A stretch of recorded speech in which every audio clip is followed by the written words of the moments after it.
From New York, this is Democracy Now! I'm here today because I don't want any more little angels to suffer the way Marie did, the way I am now. I don't want any more mothers or fathers to lose children. It can't be so hard for a country like the United States to protect children.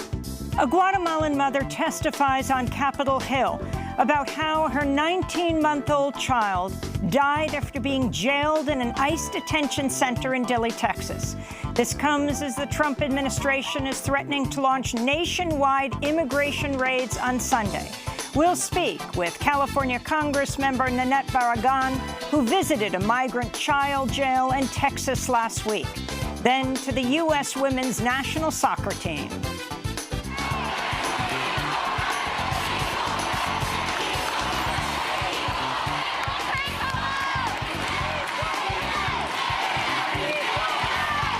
Chants of equal pay greeted the World Cup champions during their victory celebration in New York. We'll look at what their World Cup win means for the equal pay movement and the future of Title IX. Plus, as Labor Secretary Alex Acosta faces calls to resign over his handling of Jeffrey Epstein's case, Acosta is also facing criticism for cutting the budget to fight international sex trafficking by 80%. We'll get the latest. All that and more coming up.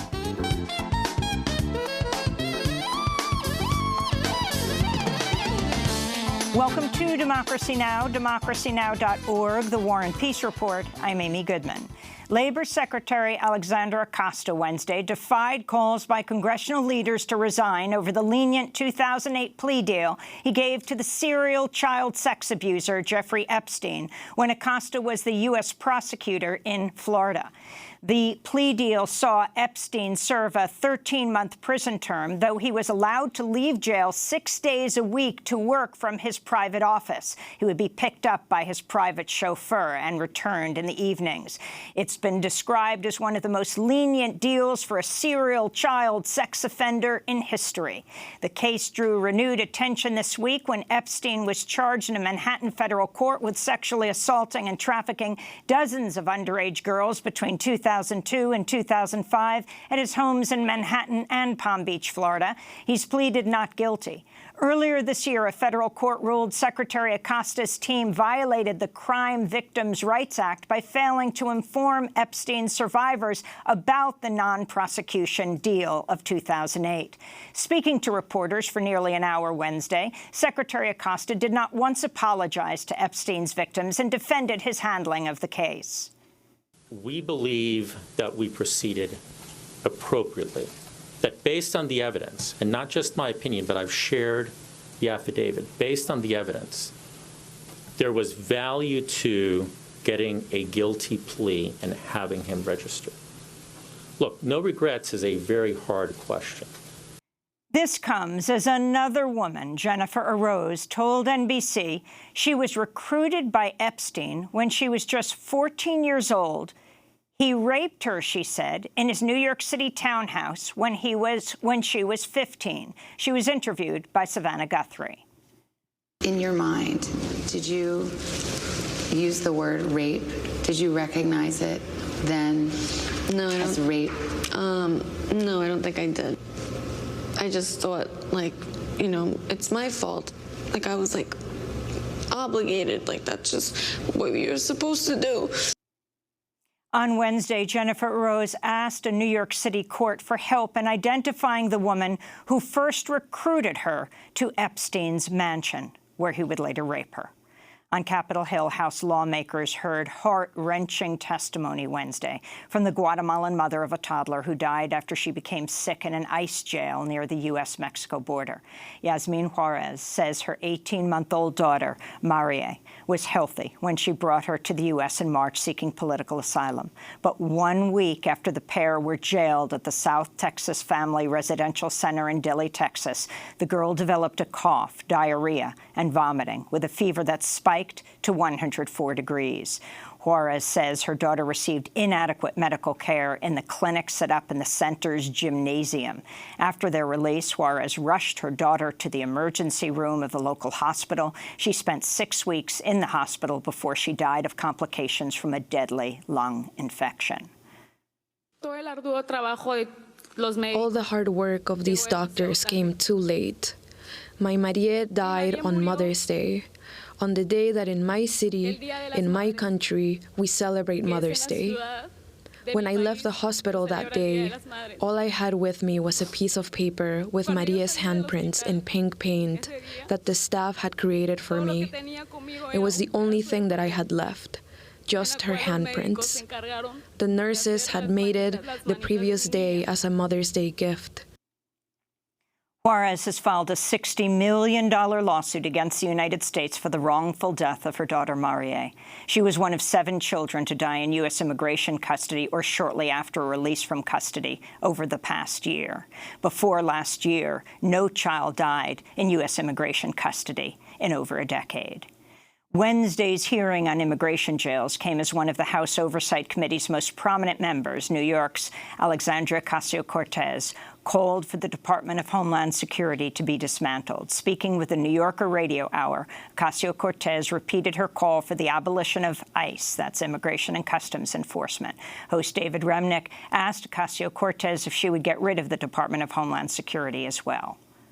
I think so. I think we need to undo a lot of the egregious mistakes that the Bush administration did. I feel like we are at it is a very qualified and supported position, at least in terms of evidence and in terms of being able to make the argument that we never should have created DHS in the early 2000s.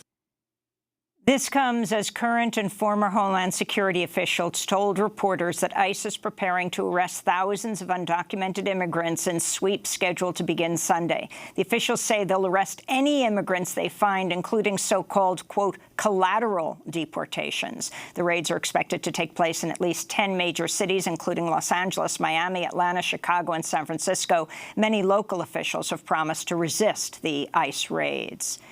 Meanwhile, Mother Jones is reporting ICE has opened 3 new immigration jails in the Deep South as part of an effort to circumvent a congressional limit on the number of people in U.S. immigration detention. Among them is the Adams County Correctional Center, a Mississippi prison operated by CoreCivic, a for-profit prison corporation. That center has been plagued by reports of inadequate medical care, staff mistreatment, and rotten food, and was home to a prison riot in 2012 that left a guard dead. ICE is currently holding some 54,000 people in its jails, an all-time high and far more than a target of about 40,000 people set by Congress. In Philadelphia, police arrested 6 immigrant rights activists Wednesday as they held a sit-in protest at Joe Biden's 2020 campaign headquarters. The protesters are demanding Biden apologize for the roughly 3 million deportations that occurred while he served as vice president under President Barack Obama. They're also seeking a commitment by Biden to end immigration detentions and deportations on his first day in office. Freshman Democratic Congressmember Ilhan Omar of Minnesota is calling on advertisers to boycott Tucker Carlson after the Fox News host targeted her in a racist attack on his program Tuesday night. During a 3-minute monologue, Carlson blasted Omar, one of the first 2 Muslim women ever elected to the U.S. Congress, as a living fire alarm and dangerous. After everything America has done for Omar and for her family, she hates this country more than ever. Ilhan Omar is living proof that the way we practice immigration has become dangerous to this country. She's a living fire alarm, a warning to the rest of us that we better change our immigration system immediately or else. Minneapolis Congressmember Ilhan Omar tweeted in response, quote, Fox News is now giving a nightly platform to white supremacist rhetoric. It's dangerous. Advertisers should not be underwriting hate speech, she said. Tucker Carlson has a history of racist, xenophobic, misogynistic comments. He recently said immigration makes America poorer and dirtier and more divided, and in 2006 called Iraqis, quote, semi-literate primitive monkeys. The Trump administration's welcoming right-wing media stars to the White House today for a forum billed as a social media summit. Among those invited to attend are Bill Mitchell, a self-described member of the Trump train who's embraced the far-right QAnon conspiracy theory, and Ali Alexander, a far-right activist whose recent tweet smearing Senator Kamala Harris as, quote, not an American black was retweeted, then deleted by Donald Trump Jr. Also joining will be James O'Keefe, a discredited right-wing activist known for targeting Planned Parenthood and Acorn. O'Keefe was famously arrested in Texas for trying to wiretap the office of the former U.S. Senator from Louisiana, Mary Landrieu. A federal appeals court in Virginia has dismissed a lawsuit against President Trump, arguing he broke the Constitution's anti-corruption clauses by profiting from his hotel business in Washington, D.C. A three-judge panel of the Circuit Court of Appeals for the Fourth Circuit ruled that Trump's continued ownership of the Trump International Hotel did not violate the foreign and domestic emoluments clauses of the Constitution. All three judges were nominated by Republican presidents. The Trump Organization has canceled plans to host a charity golf tournament co-sponsored by a Miami-area strip club. Wednesday's move by the Trump National Doral Golf Resort to scrap the planned event this weekend came a day after the Washington Post reported plans to have dancers from the Shadow Cabaret strip club work as so-called caddy girls to VIP guests paying $450. The planned event was to benefit a basketball-themed children's program called Miami All-Stars, which is not registered as a charity in Florida. And when attention was drawn to it yesterday, they pulled out saying they didn't want the money. The FBI on Wednesday arrested 6 people on corruption charges related to Puerto Rico's recovery from Hurricane Maria, including 2 top officials in the administration of Governor Ricardo Rosselló.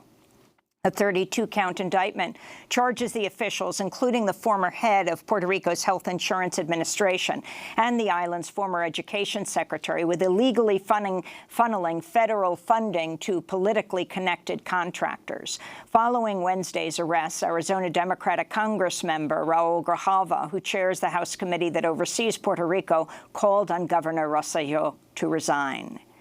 In Louisiana, floodwaters from heavy rains have left much of New Orleans and parts of the Gulf Coast underwater as Tropical Storm Barry churns offshore ahead of its predicted landfall as a Category 1 hurricane Saturday. The storm spawned a waterspout over Lake Pontchartrain Wednesday and left New Orleans' famed Bourbon Street underwater. A senior State Department intelligence analyst has resigned in protest after the Trump administration blocked parts of his written testimony to Congress about the dangers of climate change. In June, analyst Rod Schoonover was permitted to appear before the House Intelligence Committee to testify about the national security risks posed by global warming, but the White House barred him from submitting peer-reviewed scientific journal articles and intelligence reports as evidence to back his claims. Part of his censored testimony to Congress read, quote, "Absent extensive mitigating factors or events, we see few plausible future scenarios where significant, possibly catastrophic harm does not arise from the compounded effects of climate change," unquote. This comes as a new NASA-funded study published in the Proceedings of the National Academy of Sciences found rising global temperatures from human activity have pushed West Antarctica's Thwaites Glacier to a tipping point that will likely see meltwater from the massive glacier raise global sea levels by about 50 centimeters or more than 1.5 feet. The process could take as little as 150 years. And thousands gathered in Lower Manhattan yesterday to celebrate the U.S. women's national team's historic 4th World Cup soccer championship at a raucous ticker-tape parade. Megan Rapinoe, Alex Morgan, Rose Lavelle, and their teammates rode floats through New York City's Canyon of Heroes as supporters chanted USA and equal pay. The parade ended at City Hall, where New York City Mayor Bill de Blasio hosted a ceremony to celebrate the team's 2nd consecutive World Cup win and awarded the athletes the keys to the city. Co-captain, top scorer, and best player Megan Rapinoe addressed the crowd with a message to the team's fans and the country. We have to be better. We have to love more, hate less. We got to listen more and talk less. We got to know that this is everybody's responsibility, every single person here. every single person who's not here, every single person who doesn't want to be here, every single person who agrees and doesn't agree. It's our responsibility to make this world a better place. I think this team does an incredible job of taking that on our shoulders and understanding the position that we have and the platform that we have within this world. After the ceremony in New York City, the women's soccer team flew to Los Angeles to attend the ESPY Awards, where they were honored with the Best Team Award. We'll have more on the U.S. women's team and their fight for gender equity later in the broadcast. And those are some of the headlines. This is Democracy Now!, DemocracyNow.org, The War and Peace Report. I'm Amy Goodman. And I'm Nermeen Sheikh. Welcome to our listeners and viewers around the country and around the world. The New York Times is reporting the Trump administration is preparing to launch nationwide immigration raids beginning on Sunday to target members of undocumented families. Officials told the Times that immigration and customs enforcement agents will target at least 2,000 immigrants. The raids are expected to take place in at least 10 major cities. The Times reports authorities might detain immigrants who happen to be on the scene, even though they were not targets of the raids. President Trump first publicly threatened to carry out the nationwide raids in June, but then postponed them. This comes as Trump's immigration policies are coming under international criticism. The UN High Commissioner for Human Rights, Michelle Bachelet, has condemned the dire conditions in which jailed migrants are being held in the U.S. and the ongoing separation of children from their families. She warned that the detention of migrant children may constitute cruel, inhuman, or degrading treatment that is prohibited by international law. Meanwhile, congressional lawmakers have decried the conditions where migrant children are being held. The New York Times and the El Paso Times recently revealed there's been an outbreak of scabies, shingles, and chickenpox at a Border Patrol station in Clint, Texas, where hundreds of migrant children have been held without access to sufficient food, water, beds, or medical care. We go now to Washington, D.C., where we're joined by Democratic Congresswoman Nanette Barragan of California. Last week, she took part in a congressional delegation that visited that Border Patrol facility in Clint, Texas. Welcome to Democracy Now!, Congressmember. It's great to have you with us. We've just gotten this news of the outbreak of scabies and shingles and chickenpox at that very facility that you visited. Can you describe what you saw? Well, Amy, there is cells, much like you've seen in some of these advertisements that the Border Patrol is doing. There's about 5 or 6 cells where they're holding children. Now, when we went, they locked the doors so that we could not talk to these children. These are basically prison cells. They're concrete floors. They're bringing in nylon-looking bunk beds. Maybe you get a blanket, but you're locked in a room. If you go to a separate area in the back after you leave the cell area, there's a place that looks almost like a warehouse, and it's hot in there. There are more of these nylon bunk beds, and then there's a whole stack of mats ready for children. Now, when we went, Amy, there was only about 25, 30 children. At the height, they had 700 children, and reports of children who couldn't sleep and couldn't find a place to even lay down. Completely unconscionable and unacceptable. And Congressmember, were you able to speak to the children or any of the people who are being detained?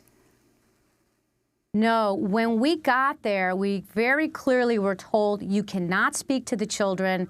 There's to be zero conversation. Now, when we walked into the area where the prison cells are, that's what I call them, there's 5 or 6 of them, there was a door that had like plexiglass, and it went down pretty low. So you had a small boy, must have been 3 or 4 years old, run up to the plexiglass, in which case some of us got on our knees to be able to be face-to-face with this little boy. He was putting his hands up against the plexiglass to try to touch you, to say hello, try to communicate with you. You could see he was asking for his father. It was really heartbreaking to see what was happening, and we were not allowed to go into these cells and talk to the children. But there was video from a Congressmember and chair of the Congressional Hispanic Caucus, Joaquin Castro, who recorded video on his cell phone during the visit to Border Patrol facilities in El Paso, Texas. The San Antonio Democrat said he refused to relinquish his phone to border agents to take video of detained immigrants and asylum seekers. In one video, you can hear Congressmember Alexandria Ocasio-Cortez speaking to women in Spanish. If you can describe how the guards also responded, and respond to President Trump's tweet, where he said, what you've described on the border in these various facilities is untrue. He said the people in the facilities that are jailed are very happy, and their condition in these jails, child jails and otherwise, are far better than from where they came from. Well, the location where the video was taken was right before we got to Clint. And first of all, with the president's tweet, it's an outright lie. I have been there firsthand plenty of times.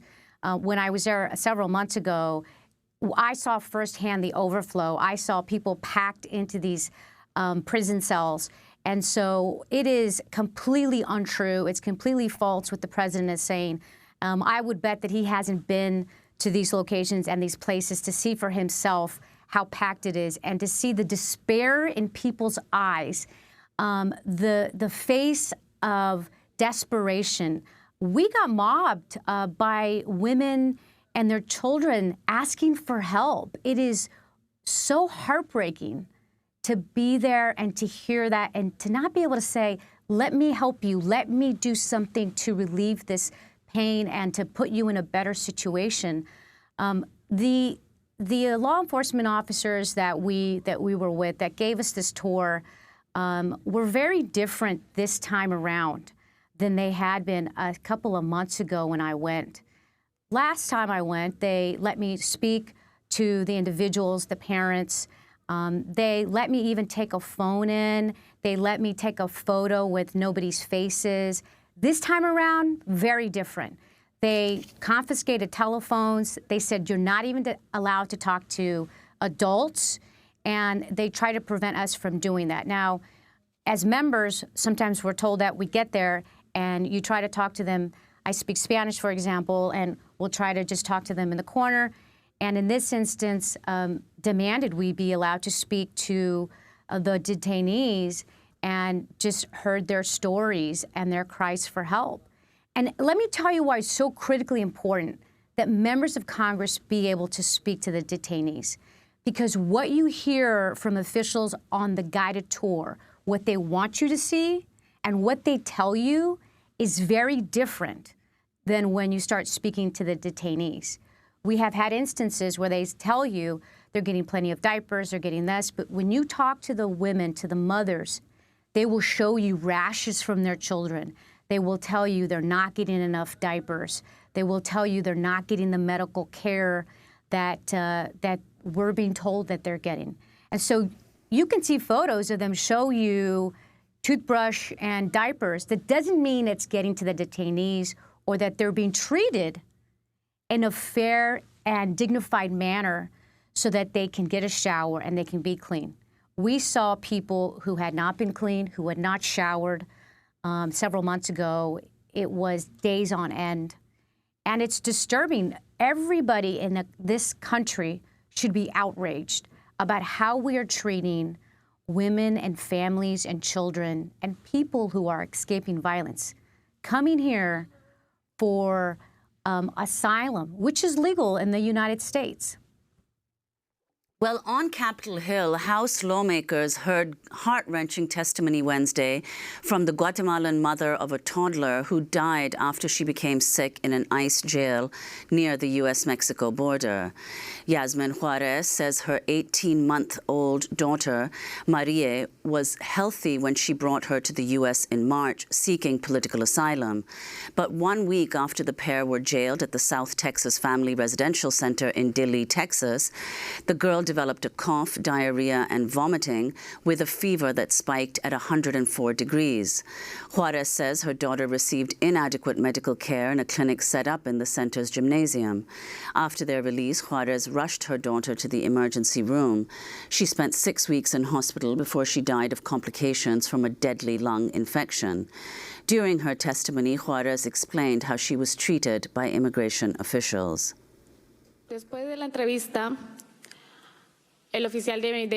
the interview, the ICE immigration official asked me why, for what reason I had come to the United States.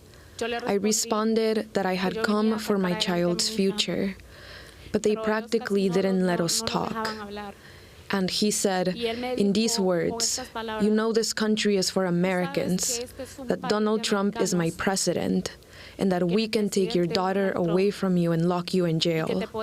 And I remember I just started to cry because I really didn't have any words to respond to them. To me, that is mistreatment. I'm here today because I don't want any more little angels to suffer the way Marie did, the way I am now. I don't want any more mothers or fathers to lose children. It can't be so hard for a country like the United States to protect children. And this is more of what Yasmin Juarez told lawmakers on Wednesday. All the hard work of these doctors came too late. My Marie died on Mother's Day, on the day that in my city, in my country, we celebrate Mother's Day. When I left the hospital that day, all I had with me was a piece of paper with Maria's handprints in pink paint that the staff had created for me. It was the only thing that I had left, just her handprints. The nurses had made it the previous day as a Mother's Day gift. There are days I just want to give up because for me, it is very, very hard to see so many children and for none of them to be my daughter and to think that I will never see her again or hug her or enjoy being with her or tell her just how much I love her. For me, that is very hard. You have no idea how hard it is to move forward without my little girl. They tore out a piece of my heart. They tore out my soul. And now I am suffering, and it is difficult for me to get up and move forward. I wanted a better future for her, to work hard and get ahead so that she could keep growing the way that she was. I can't do that now. I can't do that because she is gone. So that was Yasmin Juarez speaking to lawmakers on Wednesday about her daughter who died just after being released from detention. Now, in the last year, 6 children have died in custody. And of course, this little girl died just after she was released. And before last year, no child died in a decade. So, Congresswoman, could you comment on what's been happening in these facilities and why so many children have died? Well, first, it's absolutely heartbreaking to hear the account of Ms. Juarez yesterday and her daughter. And this is what should move our lawmakers in our country to act so that they're not treated inhumanely. It's just an outrage. I'm almost speechless for words on what's happening. When you see the pattern of how these children are being treated, when you see that Flores' decision where when children are being held longer than the 72 hours, when you hear the words of those in the administration about deterrence and how they're trying to deter, it's hard. It's hard not to think that this is being done in a situation, in a manner to make it as difficult as possible, as painful as possible, on how these children and how these families are being treated to try to deter people. And it's outrageous. We should not ever resort to violating human rights and practices to try to deter people from coming to this country. And that is what this administration has been focused on. It's the anti-immigration agenda. It's finding ways to deter people. And so they're slowing down the process. And that's why we have so many people right now in these prison-like conditions. that they're turning people away at ports of entry. And that alone is killing people, because then their desperation when they're waiting in Mexico, which is violent and people are experiencing just horrific situations there, they then come and travel between the ports of entry. Some of them are ending up in the Rio and dying. But in those facilities, when they get to this country and they're in these detention centers, they're not getting the treatment that they need, and they're not being processed out quickly enough. Part of that, I believe, is because of the administration's slowdown in processing people. We need to get more immigration judges. We need to invest in alternatives to detention. And this is something the administration has cut back on. They would rather jail people and house people, children and families, instead of allowing them to be reunited with their families here in the States. We know that. They have said that. And the result has been overcrowding. The result has been that people they're getting sick and then they're going to die. I said that months ago when I saw the situation firsthand. I walked out of there and I said, people will die if this continues. You cannot put sick children in a room with other sick children. It's going to spread. That is common sense. So, Congressmember, let me ask you about the growing rift, the increasingly public dispute between House Speaker Nancy Pelosi and 4 freshman congresswomen who are known as the Squad: Alexandria Ocasio-Cortez, Rashida Tlaib, Ilhan Omar, and Ayanna Pressley. Pelosi recently told the New York Times, all these people have their public whatever and their Twitter world, but they didn't have any following. They're 4 people, and that's how many votes they got. Yesterday, Alexandria Ocasio-Cortez told the Washington Post, when these comments first started, I kind of thought she was keeping the progressive flank at more of an arm's distance in order to protect more moderate members, which I understood. But the persistent singling out, it got to a point where it was just outright disrespectful, the explicit singling out of newly elected women of color. Can we get your response to this? Because certainly it is intensified over the whole issue of immigration.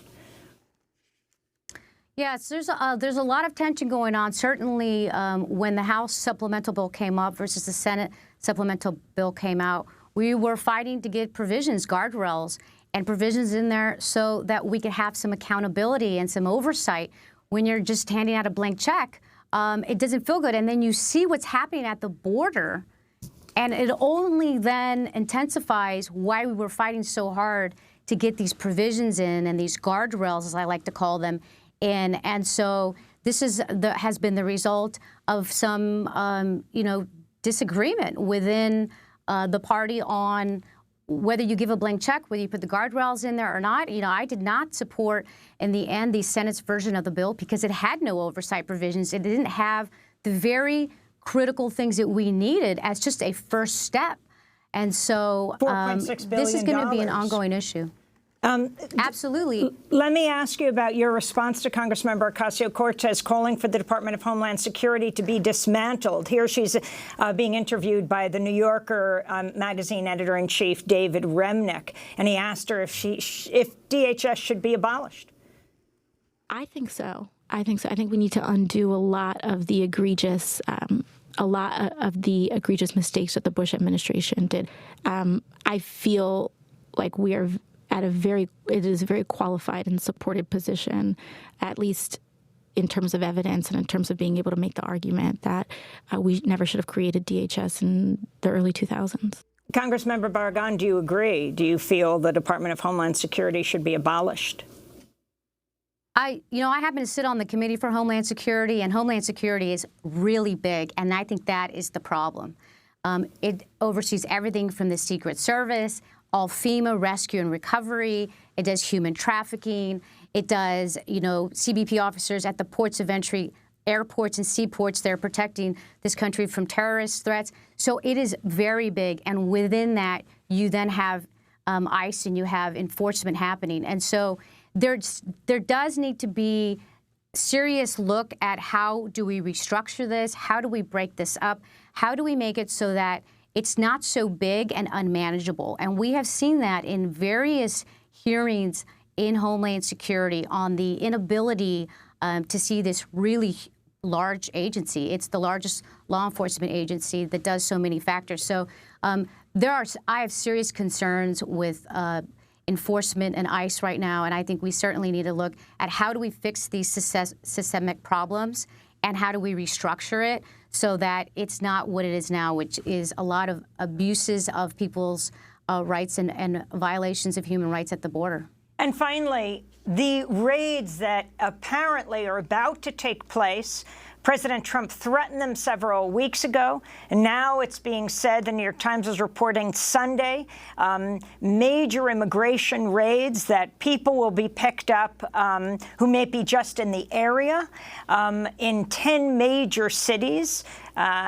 Can you tell us what more you know? I mean, as a Congress member, you have oversight. Do you know about this in places like in your home state in California and Los Angeles? Well, we had a call, the Hispanic Caucus had a call about 3 or 4 weeks ago when the first reports were out that these were going to happen. We had a call with officials from Homeland Security about these reports. They wouldn't confirm or deny that they were going to happen, which to me led me to believe that they were going to happen. They wouldn't confirm or deny locations, but what they did say was exactly what's being reported, that they have targeted enforcement operations. However, they are going to pick up anybody along the way who they encounter. And this is a problem because this is why we have a funding issue. This is why there is so much disorganization within that department, because there is no more priorities. Instead of focusing on violent felons, they're focusing on everybody. And when you don't have no focus, it makes it that more challenging. So I am telling constituents to be alert, know your rights. So important right now that we go out and we tell people about resources to know their rights and not open the door, and to making sure that we're all vigilant. It's deeply concerning and troubling that the president and this administration are continuing to cause fear in our communities, which is making it unsafe. And do you agree with Los Angeles Mayor Eric Garcetti, who in the last threat of these deportation raids said on Twitter, no Angelino should ever have to fear being snatched from their home or separated from their loved ones. We are doing everything we can to provide immigrant families with info and support ahead of the announced ICE deportation sweep, saying that the local authorities will not cooperate with ICE. Do you say the same, that the local authorities in California should not cooperate with ICE around these deportation raids? I do agree. I do agree with the mayor on this, and we have to make sure that we are conveying this message to our communities right now, that we stand with them. You know, ICE is a federal agency, and until they have a better system in place, and right now they have nothing, complete disorganization, we're going to continue to stand firm on this. This is wrong, and we are going to give as much information as we can to our immigrant and migrant family members and community members. It's pretty devastating to see the fear that's being caused. Finally, Nanette Barragan, you're a well-known ball player in Washington, as in baseball, softball, member of the House Committee on Homeland Security, but also I wanted to ask you about the women's soccer team, their enormous second win, and the chants that went on yesterday through the Canyon of Heroes at the ticker tape parade. Yes, they said USA, and they added thousands of specifically girls, equal pay. Your thoughts on this and what Congress can do? I think it's so great to see the women go out there and win, and I'm totally behind the effort of equal pay. You know, as you alluded to, I'm one of the 2 women in Congress who play on the men's baseball team. We need to be on the same level, get paid the same, be treated the same. I'm so proud of women's soccer and what they're doing right now to be the inspiration for young girls across this country. And so I'm so glad to see that we're going to continue the fight in Congress for equal pay.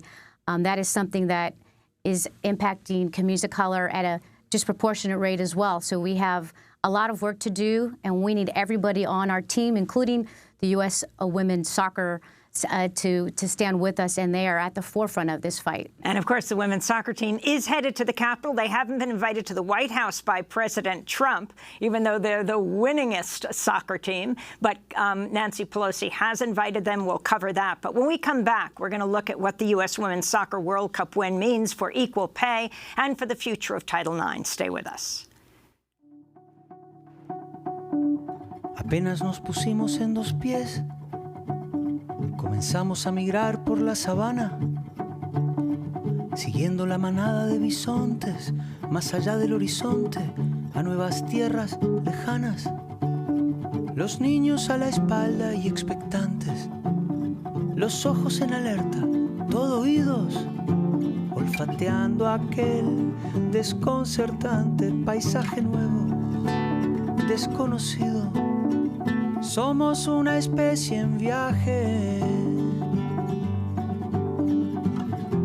No tenemos pertenencias, sino equipaje. Vamos con el polen en el viento. Estamos vivos porque estamos en movimiento.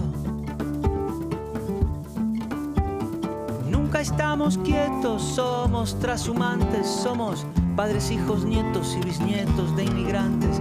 Es más mío lo que sueño que lo que toco. Yo no soy de aquí. Movimiento by the Uruguayan musician Jorge Drexler. This is Democracy Now! I'm Amy Goodman with Nermeen Sheikh. Thousands gathered in Manhattan yesterday to celebrate the U.S. women's national soccer team's 4th World Cup championship at a ticker tape parade that stretched up Broadway and past Wall Street. Megan Rapinoe, Alex Morgan, Rose Lavelle, and their teammates rode floats through New York City's Canyon of Heroes, ending their celebrations at a ceremony at City Hall. Supporters chanted USA and equal pay.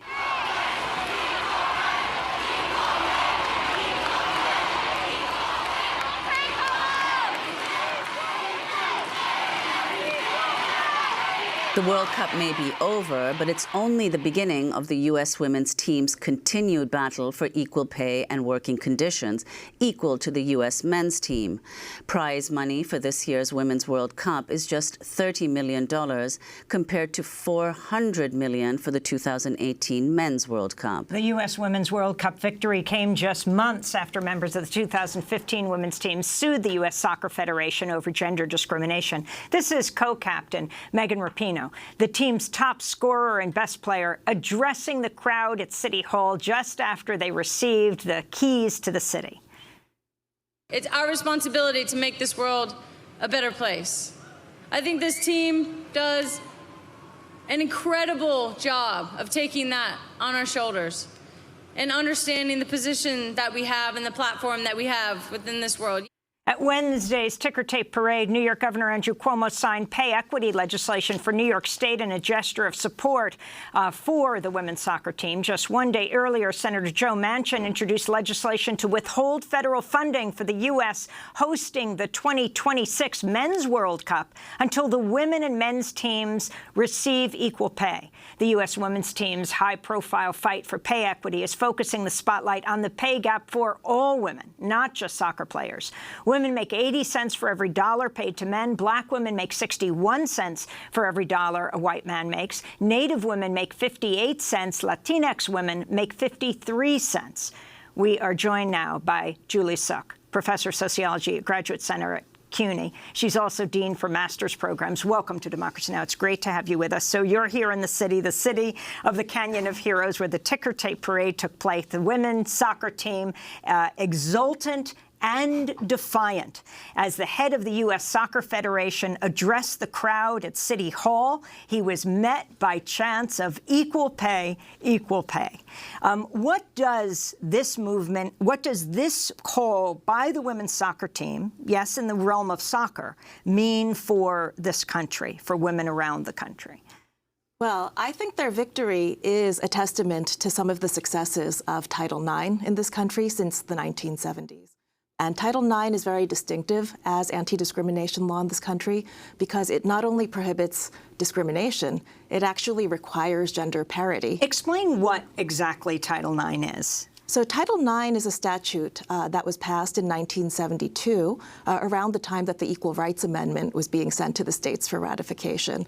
And it's a statute that prohibits not only discrimination in educational programs receiving federal funding, but also prohibits the exclusion from participation on account of sex. And what that has meant in practice, because of the way that it's been interpreted through policy guidances, is that it's not enough just to say we're not discriminating on the basis of gender. Institutions, universities actually have to equalize conditions so that women and men really have an equal athletic opportunity in sports programs. And this has made a huge difference to the ability of women to participate in sports and eventually to excel over a generation so as to win the Women's World Cup. And does that apply only to universities? It doesn't apply to schools, high schools? Oh, it applies to all recipients of federal funding. And do you agree that the women's soccer team won because precisely of this, of Title IX and what it enabled for women athletes? I do, because I think that what Title IX shows is that if we're really committed on the ground to actual equality between men and women and have a very robust understanding of what that means, it means that we can unleash women's full potential. And there's so much talent that I think is not allowed to come out when we have unequal pay practices or when we have various practices on the ground that exclude women one way or another. And what kind of legislation do you think is necessary to ensure a more equal pay for men and women? Well, currently we do have Title VII in employment and the Equal Pay Act of 1963. And those are the statutes that the Women's National Team is invoking in their lawsuit that was filed that you mentioned. And those statutes do not go far enough because even though they require equal pay for equal work, there are a lot of exceptions, including if you pay men and women unequally based on any other factor other than sex, that's legal under the Equal Pay Act. Many other countries in recent years have passed more robust equal pay laws. For example, in France, they now have an equal pay index so that large employers will have to measure certain things, like the pay gap between men and women in the company, the number of women who have gotten raises after maternity leave, those kinds of things. And they get a certain score. And if their score falls below a certain level, they have 3 years to fix it. And if they don't fix it, they could get fined up to 1% of payroll. So that's something that I think that's very robust that you're seeing in other countries that also have gender equality in their constitutions. And talk about the state of pay and also of wealth, the disparity between men and women in the United States. Well, I think it's a very complicated thing. One figure that we have is that women make 80 cents on the men's dollar, and it's due to a large range of factors. White women. So yeah, well, that's all women. That's all women. And then if you break it down, of course, then you get lower percentages as compared to men. But I think that a lot of the factors have to do not only with discrimination because of gender stereotyping and exclusion of women in certain programs from education all the way up to the workplace. It has a lot to do also with the effects of gender roles on women's careers and their earning abilities, including the fact that many women take career breaks in order to raise children. And because in this country we don't really have meaningful paid parental leave for men or for women, and this tends to have a pretty bad effect on women's earning ability over their careers. So that 80% is something that's complicated. It represents not only discrimination in the context of underpaying women for the exact same jobs, but broader disadvantages that have to do with the gender roles that women and men play in our society. And how do you think, in fact, that compares to the extent that, of course, it's true that the U.S. has, among the OECD countries, among the worst provisions for maternity and paternity leave. To what extent is that, in fact, a reflection of how far we are here from gender equality? Because it kind of says something about how the role of the mother and the father, but principally the mother, given what you've said about gender roles, how much that's valued and how much space is made for it. Absolutely. Economists who have studied the gender pay gap have suggested that if you control for maternity, the gender pay gap actually narrows significantly, So if you control, so that's to say that women who are not mothers make almost as much as men, whether they're fathers or not. And so you're absolutely right that our lack of accommodation for working mothers in this country, including our lack of a federal policy of paid parental leave. Right now, only, I believe, 11 or 12% of American workers have access to paid parental leave. And when the leave is not paid, that is, we have a Family and Medical Leave Act that authorizes unpaid leave up to 12 weeks. But when families have unpaid leave, the time that you have a baby is really not a good time not to be making any money. And what this usually means is that men continue to work and women take as short a period of time off as possible if they don't have access to paid leave. And this also has very bad effects on maternal health and infant mortality. And finally, how does Title IX, how does equal pay in particular, how would these be affected by the passage of the Equal Rights Amendment? And explain what that is. So the Equal Rights Amendment is an amendment to the U.S. Constitution, which was proposed almost 100 years ago, that says equality of rights shall not be denied or abridged by the United States or by any state on account of sex. So it prohibits the government from discriminating on the basis of sex. And what it would do is that it would make the government responsible and accountable for a wide range of governmental failures in the context of gender inequality. So obviously they would not be able to actually exclude women from any government programs or public educational programs on the basis of sex, but I think it could mean something more. That is, if you're not abridging equality of rights, it means that when we systematically fail to provide equal opportunities on the ground, that the government is somehow responsible. And I think that it would make sense then to have the kind of robust understanding of non-discrimination that you see in the context of Title IX, which has really produced results. And what would it take to pass Equal Rights Amendment, the ERA, right now? We are so close because what it would take right now is one more state legislature to ratify the Equal Rights Amendment. What happened when the Equal Rights Amendment was sent to the states for ratification was that we got 35 states before the deadline in 1982, and we need 38. And since 2017, Nevada has ratified and Illinois has ratified, and so if we have one more state, we'll have 38 states. Well, I want to thank you very much for being with us. We'll certainly continue to follow that movement. Julie Suk, professor of sociology at Graduate Center at CUNY, the City University of New York. She's written about the ERA and about gender equality and constitutions across the world. When we come back, Labor Secretary Alex Acosta faces calls to resign over his handling of the Jeffrey Epstein serial child sexual assault case. Acosta is being criticized for cutting the budget to fight international sex trafficking by 80%. Stay with us.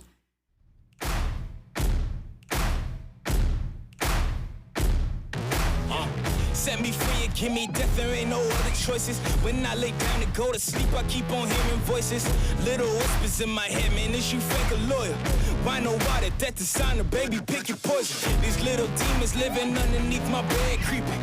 Know the real monster lives above them all, sleeping. That subtle breathing in your closet every single evening. Thought you never see me again, looks can be deceiving. When they hear the sound of the drum, they'll be saying, oh Lord, here they come. Yeah, here we come. Here we come. Here we come. Here we come. I used to think that people die because they wicked. Nowadays, people want to see you dead because you gifted. Been ready for my tomb since I came up out the womb. So no matter what, I'm coming back and paying you a visit. Saw it coming, I predicted. But y'all wouldn't listen. No, you can't protect your riches if you never burn bridges. Flip pages, went places, made changes, still dangerous. Now I'm back, altercation, hold still. I make it painless how it feel, baby. When you say you love me, is it real, baby? Full speed, both hands on the Drum by the hip-hop duo The Siege. This is Democracy Now! I'm Amy Goodman with Nermeen Sheikh. Labor Secretary Alexander Acosta is rejecting calls to resign and is defending his role in a 2008 plea deal given to the wealthy serial child sex abuser Jeffrey Epstein. At the time, Acosta was a U.S. prosecutor in Florida. The Miami Herald has described the plea deal as, quote, one of the most lenient deals for a serial child sex offender in history. Acosta has also come under fire for his proposal to cut funding for victims of sex trafficking. His 2020 budget proposal for the Department of Labor includes an almost 80% decrease in funds for International Labor Affairs Bureau. Acosta was questioned when he held an almost hour news conference to justify the extremely lenient deal he made with Epstein back in 2008 when he was the U.S. attorney in Florida. But this is what he said when questioned about the budget around sex trafficking. As Labor Secretary, you've tried repeatedly to cut a program that deals with human trafficking in the Labor Department by up to 80%, going before Congress, advocating for that.